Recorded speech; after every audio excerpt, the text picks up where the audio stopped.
نظم دی پرتوغاښ د شپې 11 بجې خواله غلې راغله. ما ورته وکتل او ځان مې پې نانګاره کړلو، ولې چې 10 روپۍ مې جیب کې اډو ماتې نه وي. خو دا د زړه نه ډېره تنګه ونږدې شوه راته. زه د میز یو طرف ته ناست وم، اخبار مې کتو. دا د میز بل طرف ته راغله او کږه ودرېده. ما د اخبار د پاڼو لاندې ورته بیا وکتل. رنګ یې وهلی او بې دمه ښکارېده غریبه. په سرکو شونډو یې وسې رپندی راغلی، لکه چې پاڼې د ګلاب د هوا مخکې رپي. زه د ډېر وخت نه دا سپېره ښکلې جینۍ پېژنم چې 10 روپۍ واخلي سړي له پرتوغاښ ورکوي.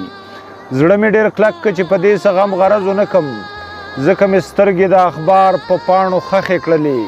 د ځان سره مې وویل څو به وي ولاړه راته، اخر به ستړي شي او دا به پستانه لاړه شي.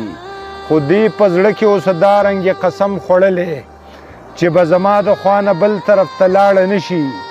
اخر په وچو سرکو شونډو یې څه داسې وویل: 10 روپۍ راکه پرتوغاښ زما نه واخله که نه.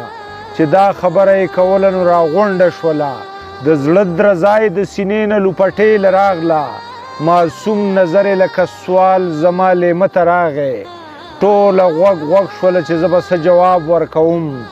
ما ورته وویل: نادانې یې ورکوټې جینۍ، تا ته ښه پته ده چې شوق د پرتوغاښ نه لرم، خو چې د شپې 11-12 بجې تا ته ګورم، ستا بې وسۍ ته ګورم، ستا د زړه درزا ته ګورم، ستا د دې وچو سرکو شونډو په خاطر مې قسم. زما د زړه درزا ګوګل کې زلزله راولي. ستا بې وسي که د دې خپل قام بې حسي وژاړم چې د زردار ښه پیغله لور کلب کې ډانسونه کوي، په موسیقۍ او په شرابو شوګیره تېروي، د بوای فرینډ سره په ډېره مینه شپه تېروي.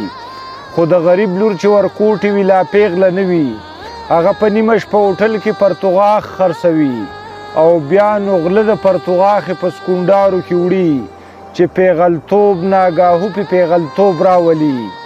دغه احساس مې لکه اور په تن بدن چوکه شي.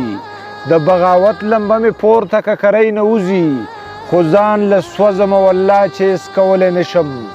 د قام زلمي مې په شاروخ او په کترینا مړه دي چې کم ژوندي دي د کرکټ نشه په سر کې لري. دوی د سپېڅلي بغاوت له خونده څه خبر دي؟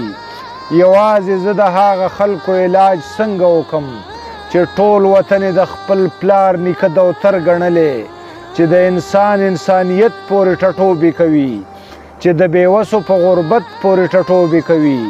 دومره به وکم چې دا خپله یې سور وژنمه، که ماتې نه وي په هوټل کې 100 ګونې ماتوم.